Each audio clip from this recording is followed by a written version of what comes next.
Hello everyone, this is Hadrian. Hi folks, I'm Mal. Thanks so much for being here. Let's play some more Master of Orion at long last. How you doing, man? I'm good, man, and I'm glad that we're back, and I'm glad that we're back playing Master of Orion, and I'm excited because I really haven't had a lot of time to play with the new DLC with the 3 new races, and let's fix that today. Yeah, and we're both playing new races. This is kind of fun, right? Yeah, exactly. I've played, for those that might be jumping in and have not seen some of my more recent stuff, I've played as the Trilarians, and I've played as the Terrans in the Revenge of Antares DLC, but I have not actually played yet as the Elerians, and you, my friend, have not played as the Gnolam, correct?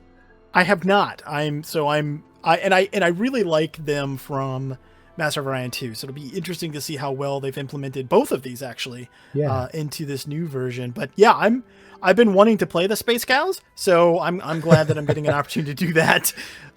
Do we want to talk really quickly for folks about the bonuses that each race gets without going into too much depth?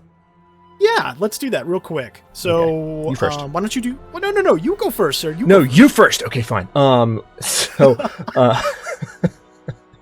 Okay, we're ridiculous. If you're watching this and you're like, oh my god, I can't watch this, it's going to get worse, just stop now. The telepathic trait is the first thing the Elerians get, which gives them access to mind control. We can invade planets by using mind control, and as long as we have a battleship, we have access to take over planets without using troops, which is just mind-blowingly cool. Higher security as well, and here's the best thing, I think, to me, assimilation power. Immediate, meaning that any time that you capture a planet as the Elerians, rather than destroying a colony and repopulating it, you get access to an ability to kind of immediately assimilate the population without worrying about reduced production for a while.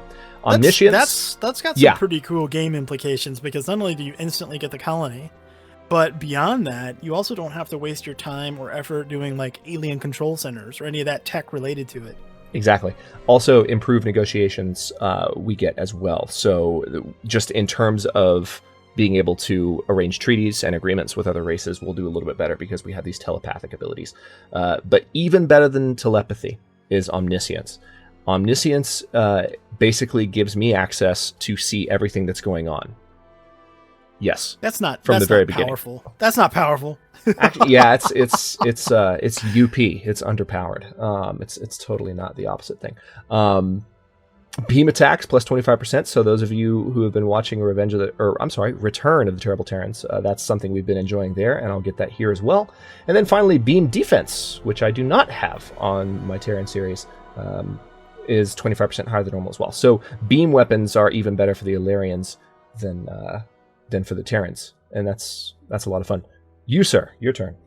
Let's see here. So we've got fantastic traders. So again, this is all flavored from the Master of Orion 2 version of the Space Cows. So it's all about economics for them. So we've got plus 25% to trade treaties.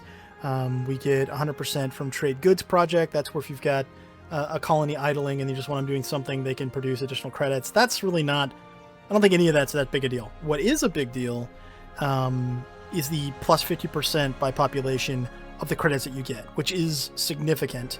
And then this other piece, Lucky, if it's implemented the way that it was in previous iterations of the game, we do have pirates enabled, and we'll get into the other settings, but we also have the Antarians enabled, and it should mean that I will be targeted less if this special ability is implemented like it has been in previous versions of the game. So it'll be interesting to see how that plays out. But basically, short story is Space Cows equal lots of cash.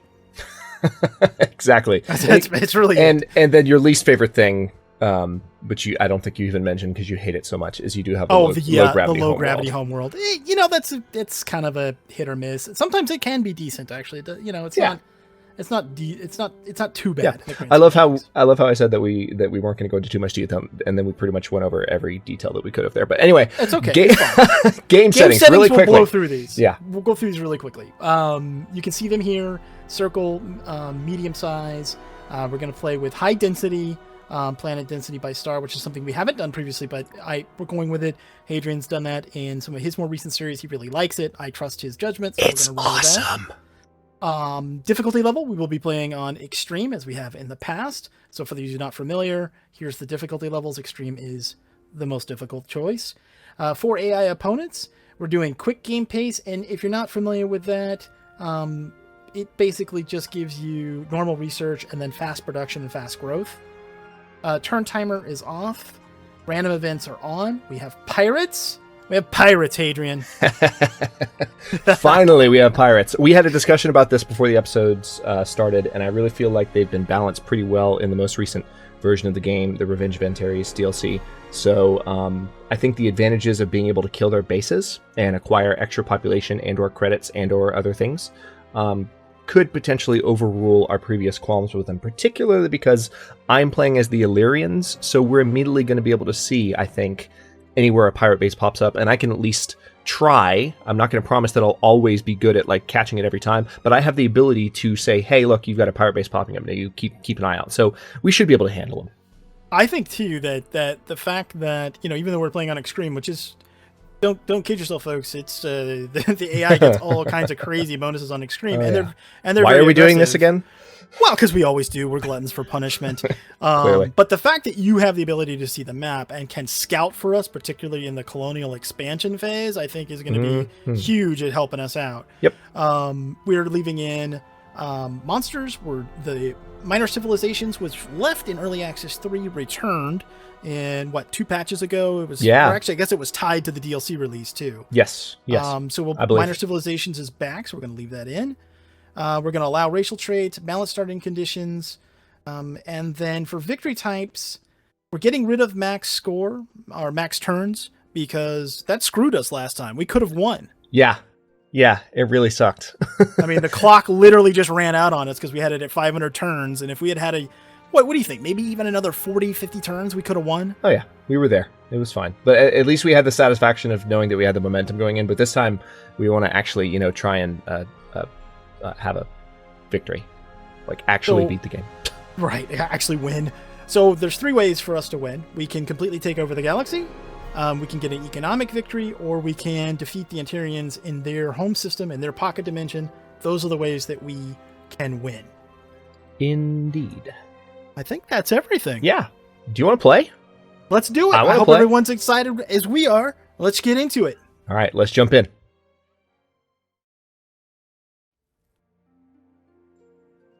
Hadrian? Did you just wonder if I went somewhere? Hadrian, I was just are you there? Are you? Well, your computer too. I was like, Hadrian, you okay? Everything all right? Okay, so this is amazing. I don't have to ask where you are because we're next to each other. Not next to each other, but we are in terms of the galactic clock, if you will. Yeah, we are neighbors. So where you at? If you look, this is so different. I can see everything. I'm like overwhelmed. All right. So if you go all the way up to the outer rim, I know you're in you're a little bit inside of the outer rim. I'm an outer rim star. If you go all the way straight north, there's a red star immediately in galactic north. That's Dagon. And then to the left of that, there's a blue star. That's Procyon. To the left of that is where I am. That's Draconis, a yellow star. The yellow star. Yep, on the rim. I got it. On the rim, galactic northwest. Yep. Is there anybody in between us? There is not. By the way, if you look, this is so cool. I can tell you this.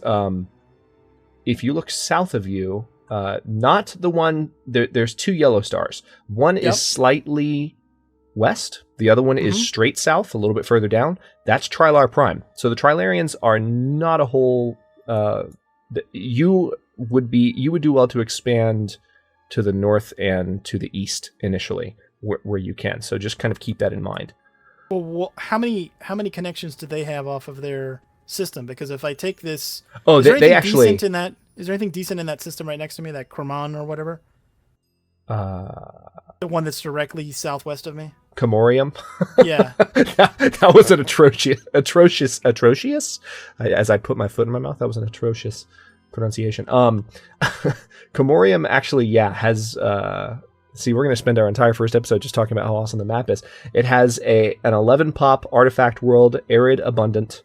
It also has a 5-pop ultra-rich gem world. It's tiny, but there you go. And then, there's a low gravity. Here you go. 14-pop large swamp abundant planet. That's probably the winner. Yeah, and actually, I don't have any choice but to go there. Yeah, and it's by the way, only exit I have. Yeah, you asked about Trilar Prime's exits. They don't have an exit leading toward you. Their only exit takes them a little bit further south east, but still, like they're the closest to you. So you're going to want to expand in different directions. And I actually have room, so let's go ahead and play around with our initial moves here. Okay, so let's see. Oh, these guys are so cool looking.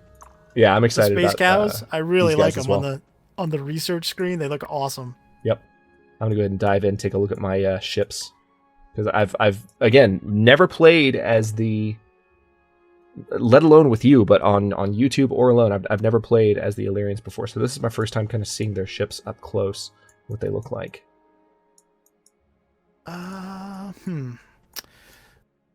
Trying to decide if I want to go for hydroponic farms first or automated factory. I think I'm going to go for automated factory first. I like the themes that you can add, or at least the first one. Their patterns look really cool. I kind of like their alternate frigate more than their base frigate. Yeah, I'm looking at that right now. I don't have any additional technologies I can add just yet, of course. I can augment the engines. But the alternate frigate for these guys is cool looking. Yeah, the alternate stuff for the Trilarians are nice as well. So if you're watching this and you haven't played as the Trilarians or watched anyone play as the Trilarians, and you're seeing either my side or Mal's side, check out the Trilarians in addition, just as far as like the ship customization options. Don't cheat yourself and not see the ways you can make their ships look different and cooler, because it's pretty fun. I think I'm probably just going to stick with the basic setup here to start, because there's not really much to customize, is there? Let's go ahead. I am going to change the look of the frigate, though. And we'll come back to the blueprints a little bit later on. So let's change that. That upgrade's done. Now this frigate, just go and investigate this Draconis Prime for me. Oh, wait, I don't have to investigate anything because I can see everything. Because you're that awesome. My God. See, I sent my scouts. I did what I always do. I sent my scouts to the right different direction. Yeah, because I was ready to go. And I'm like, wait a minute, I don't have to do that. So tell you what. Did you change your BC up under the Empire page? Thank you for the reminder. To do it. Yeah. Let's do Almost that. Forgot. Get some extra gold. All right, so now I've got to send my colony ship to the most appropriate planet now that I know all of my options. Oh man, there's 2 nice worlds nearby me in my immediate in the system immediately south of me, but one is low gravity, the other's high gravity. I think I'm still going to go for the high gravity world because it's a ridiculously good world. It's probably still worth it if it's really good. It doesn't matter. Yeah, you'll eventually overcome it. So. It's a 19-pop Terran ultra-rich world with artifacts. That's a no-brainer. I would definitely take that. Yeah, of course. But still. All right, so anyway, research choices. What did you say you went with? I went with physics. And I hit the next turn. I hope it's just saying please wait because you haven't gone and not stuck. Interesting. Okay, we'll see how that goes. Let me go ahead and go for physics as well. Interesting, there's no timer. I disabled timer. Oh, okay. That explains it. I didn't want us to have any restrictions. Maybe I should have left it on, though. Because, there was a couple times in our last one where the auto turn thing saved us, but hopefully it's okay. Oh, it's fine. It's okay. Totally fine. All right, that's nice. I like that they take a little bit of the pressure off. All right, so let's face it. Once we get to the mid game, you're gonna have turns that'll be long, or I'll have turns that'll be long, and that screwed us a couple of times. Yeah. In last Extreme Bromance. Yeah. Which, by the way, folks, if you're interested in seeing the previous series, because we've done several of them, in the description of this video, there'll be links to those Let's Plays as well if you want to check out some of the previous Bromance episodes. Yeah, there was the original Bromance, which didn't have a subtitle, and then there was Metal and Stone. And then there was Brains and Brawn. And then... Which I think was I think Brains and Brawn of those was the best one. Yeah, it's just getting progressively better. But this series, what are we going to call it? I'm as the Illyrians. You had one floating around, I thought. Mystics and Merchants. You like that one? Mystics and Merchants. I like it. Yeah. All right, then.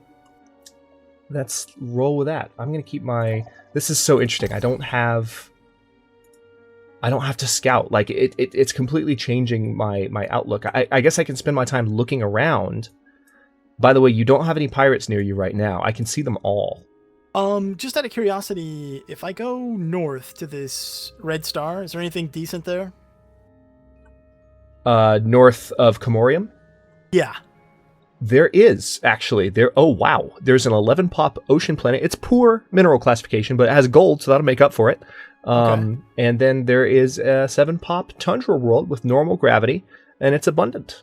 So it's small, but also immediately, not west, but east of that, there is a low-gravity gold world with an Antares research asteroid as well. Also, you've actually got 2 systems that you can access the Antares ruins from. So, is there another from this initial red star, the one that you told me about first? Is there how many links out of there are there? From Palladius? Yeah. There are 3, including the lane to the system you're in now. Okay, so it goes to the other red star. Yep, it goes to the 2 other red stars. Yeah, the red star's connected to the other 2, except for Null. But there's nothing in between us, right? You and I, there's nothing in between us. So basically, in order to get to me, if you go to that red star that's immediately east of Palladius, yes, and then you go northeast to that yellow star, that's Mazo. That's the system I'm heading to colonize right now. Okay, I'll send one scout. I'll send one scout there then. Yeah, because that's the one thing about the Elerians. Just because I can see you doesn't mean I have contact with you. So we still have to encounter each other. Yeah, we have to encounter the other races. And the same thing. Yeah, and the same thing. You're right. Same thing for the other races. You know what I might do then? I think what I'm going to do is I'm going to set my frigate over here next to the wormhole. Yep. And I'm not going to colonize my first colony ship. I'm not going to colonize right next to me. I'm actually going to move towards you. Okay. I think that's the better play. Because, since I'm basically like in my own little leg over here. I mean, I'm relatively safe. Oh, for some reason I didn't get to see that colonization video. I feel like something sucked me out of it at the last second. That was weird. Okay, well, I just colonized Mazo too. Okay. Wow, low gravity sucks. Holy mother god. Okay, there's really nothing worth building right now. Nope. Because we don't have access to anything yet, but we will soon. 6 turns away from physics. Pirate fleet detected near wormhole. Interesting. Yep, they just popped through the wormhole, which... How? Exactly? Apparently they have access to the other side. Is there a pirate base near that other wormhole? Yeah, there is. I just didn't know they could come through wormholes. So I was not anticipating that as a threat, but now... You know, so I like the new graphic for guarding. It makes it very clear that something's guarding. Yep, absolutely. That was one of the first things I remarked upon in Trilarian Trickery is I set someone up to guard my home system. I was like, hey, that's neat. And how's this combat going to go? Good for you. First fight. Yeah, I saw that. Resolve. I can I can see all. It's pretty cool. Oh, I'm going to go back and get some repairs then. Actually, I've got enough credits right now where I might actually be able to buy some basic structures on Draconis and Mazo once we have access to them. Which is going to be useful. I've also got a space factory on the way. Yeah, I'm building a colony ship, but I think I'm going to... Yeah, I'm going to get a space factory next so that I can put an outpost here. Because I just realized I don't need to guard the wormhole. I can guard in that other system. I don't have to do it here. You want to know something else that I just realized? The Elerians can also see where anomalies are from a distance. Oh yeah, I figured as much. So they can clean up on that. I know. I'm heading there right now. It's just I'm not used to this. Like this is taking me a second to adjust, but this is amazing. I'm gonna do what I can to keep you as apprised of your situation as possible because that's going to be my role in this series. It's pretty clear. You're gonna keep me close and make sure that no one hurts me. I'll protect you, Mal. Thanks, buddy. Which is hilarious because we're saying this. If you've been watching our channels for a while, especially if you've watched previous Bromance series, you know the role is exactly the opposite. Yeah, you protect me this time. Well, part of that too, just for some historical reference, folks, is that, and he's become more experienced, and I think he knows now when to do it and when not to. But Hadrian tends to be a little aggressive on the expansion. No. And sometimes has ruffled the feathers of other empires early in the game. I would never forward settle anyone in any series that was real-time strategy related, whether it was Master of Orion, especially if it was Civilization 6. I would never forward settle in that. Okay, but holy crap. Is it just me? I was just about to say something about Civ 6. Is it just me, or did the AI in Civ 6, did they just make it crazy about spamming the little crap cities right in your face? Oh yeah, they definitely do. And that's one of my biggest gripes with that game right now is that the AI and warmongering penalties when you go into a joint war, and then the guy is your friend that you're doing the joint war with and hates you afterwards. That's the gripe. Or there's a version of that. When you declare war on someone that has forward settled you. Now, yes, there's a casus belli in Civ 6 for colonization expansion or something like that. For territorial expansion that allows you to justify a war on someone that forward settled you, but you don't get it till late in the game. And so if someone forward settles you and you declare war kind of saying, hey, you dick, like, no, we're going to take that city from you. The AI I think it specifically says that you too. as, it's like casus belli, hey, you dick, and then in parentheses it says territorial expansion. So exactly. That's frustrating. I mean, I love the game overall, but that part's kind of frustrating. Yeah, exactly. All right, so I've got neutron blasters now. It looks like those are just an overall upgrade over the laser cannon, if I am reading this properly. Yeah, they are. Until you get some miniaturization tech, and then in certain situations, for us, actually, it doesn't make a lot of difference, because the one unfortunate thing about playing co-op, at least right now, they sort of intimated that at some point we might get tactical combat in multiplayer, but for now it's going to be like you saw just a bit ago, where it's just like a quick auto resolve thing. So us being really smart about how we design our ships is not nearly as important as it should be. Yeah. And by the way, on that note, I just realized there's something that we haven't brought up yet that might be kind of important for people who have not watched our stuff before. There is no actual co-op mode in Master of Orion. We are just kind of playing to support each other, and if one of us happens to win a victory, we'll consider it a victory for both of us. That's how we do it. Yeah, and please, folks, don't ask us to, like, at the end go to war with each other. We're not going to do that. So if you're looking for that, then this may not be for you, because we're buddies, and it makes for, in my opinion, and I know Hadrian aside from the fact that we're buddies, the problem is that we have to commentate. Fun. We have to commentate, and like, if we're fighting each other, what are we going to talk about? Right. It doesn't make any sense. So no, that's not going to happen. But all we could do is say something like, "Well, I'm moving some stuff somewhere. How about you, Hadrian?" It's not that engaging in our opinion. No, it's definitely not. But those requests have not been too frequent in the past. Okay, so I see the Trilarians have. I can actually see who's colonizing what as they do it. The Trilarians have. Oh, hey, GNN. Oh, it's just the introduction of GNN. The writer's strike or whatever. You are tuned to GNN, the only network that tells you what you need to know. Bringing it to you live. Galactic News Network, the galaxy's most reputable news source. Alkari Emperor still looking for his estranged father. I've never seen that before, but that's the best. They must have added that. That's the best reference. Oh my god. If you don't get that, I'm not going to explain it to you. Figure it out. That is an amazing Arriving at the anomaly, headline. Your fleet spots an abandoned container filled with rare minerals floating unguarded. All right, so I got 58 credits from an anomaly.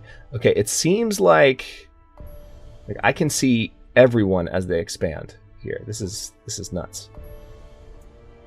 Okay, I can see you've conquered Barkada, or Barkada, excuse me. The Trilarian potato. Yeah, potato. You have a Trilarian scout at the wormhole. Okay. Orion might actually be in reach of us if we're careful with how we do this. Orion is the star immediately east of the wormhole. Okay. It's an orange star in this particular playthrough. So yeah, I got a ship headed to you. Okay, good.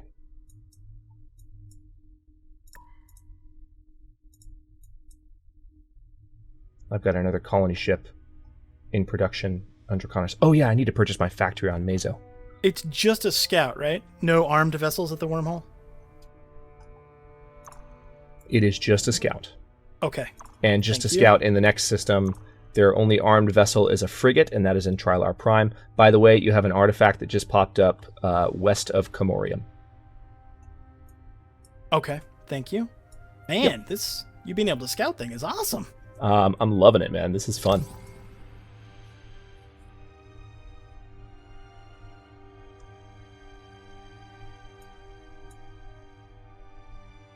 Okay, I have a new leader.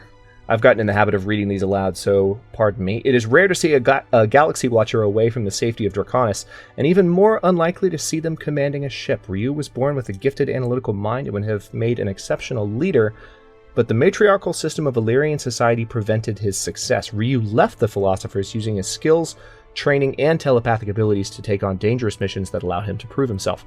So this is a fleet commander that's going to give me additional travel speed, which I will never complain about, because you know me, I like my fast ships.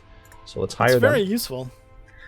And we'll go ahead. I'm curious, because you've played with the expansion more than I have. I played a really early build before release, and the leaders, they were just like every couple of turns there was another leader. It was like leader for the first spam. For the first few turns until you have it's not spammy. I mean, I think they come in at a pretty steady rate, and there are ways to increase the rate. But then you reach your leader cap and you're good. So it's not like perpetual leader spam. And I think if I remember right when I was playing around with it, it's just like in Mu 2, once your queue is full, you can actually dismiss somebody early to open up another spot. I don't know believe if so. you're aware of that or not, but it should work that way. Okay. All right, so I can see that your ship is on the way to Meso. Pirate fleet detected? I see it. There is one inbound to Rex, which is south east of Barkata. Barkata, and then there's a pirate fleet inbound to the wormhole. Where's the base at? Where did you say their pirate base was? It's over by that other wormhole on the east, Galactic East side? Is that where it's in the Zweig system, which is the red star to the slight south, mostly south, but it's southwest of the wormhole exit, and that's where one of the bases. But they also have a base in Vizjar, which is the blue star immediately west of that. So they're pretty strongly established in there's kind of a power void east of me, and the pirates are filling it. There are three bases in the north area of the galaxy. Still forgot to buy my frickin' what am I thinking? Factory, that thing.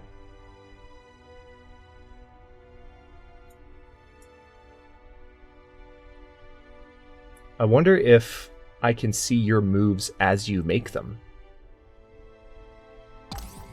which would be interesting. Yeah, I've got 505 gold. I should be able to. Draconis 2 has grown. Good news. Let me go ahead and add a factory to this queue. Speaking of queues, I actually do want a queue. Okay, so that should be done. You said that here there was an arid... It was this arid 11 abundant with artifacts was the best one in Comorium, correct? The reason I'm asking is because I don't want to spend 3 turns looking at the other planets if I don't have to. Well, no, Comorium 4, the one on the far left side, that's the large swamp abundant low gravity 14 pop. That was the one you said was probably the winner. Okay, thank you, sir. Yeah. Also, we should probably go ahead and cut this one here. What do you think? Yeah, because we want to keep them all roughly the same length. That sounds good. Yeah, but before we run too long, because I have definitely... I've said this in my previous playthroughs, my recent playthroughs. I've been enjoying this new build, and I get carried away. That's going to happen to both of us at some point in one of these episodes, is we're both just going to be having fun, and all of a sudden we're looking at the turn timer. It's going to hit like 30 minutes. But we're going to try to avoid that wherever possible. We're going to attempt. Yeah, anyway. It's good to be playing Master of Orion with you again, man. This is going to be a really fun series, and hopefully we have some luck with extreme difficulty this time around. I hope so. I mean, so far I'm encouraged. I am encouraged. Definitely. So did we settle? I think we settled on a time, did we not? Yeah, When we're gonna do release every day? we're gonna do episodes every day at 11, which is an odd time slot. But given that we both have some other series going right now, we just thought it is kind of a special return to co-op for us. So why not do a special time slot? So it's the Mal time slot on my channel at 11 a.m. Eastern time. So it's going to be 1 hour before my typical historical and grand strategy slot stuff rolls. And what do you have at noon on your channel right now? Right now, Civ comes out at noon. Yeah, so do I, actually. Yeah. So it's going to be an hour before our Civ content, at least when this series starts. And it'll be daily, as it usually is. So anyway, we'll go ahead and cut this one here, folks. Thanks for watching. If you enjoyed this one, don't forget to like the video, subscribe to follow along. New episodes will air every day at 11 a.m. Eastern Time, and comments are always welcome. Thanks for watching, folks. He's Hadrian, I'm Mal, and we will see you later.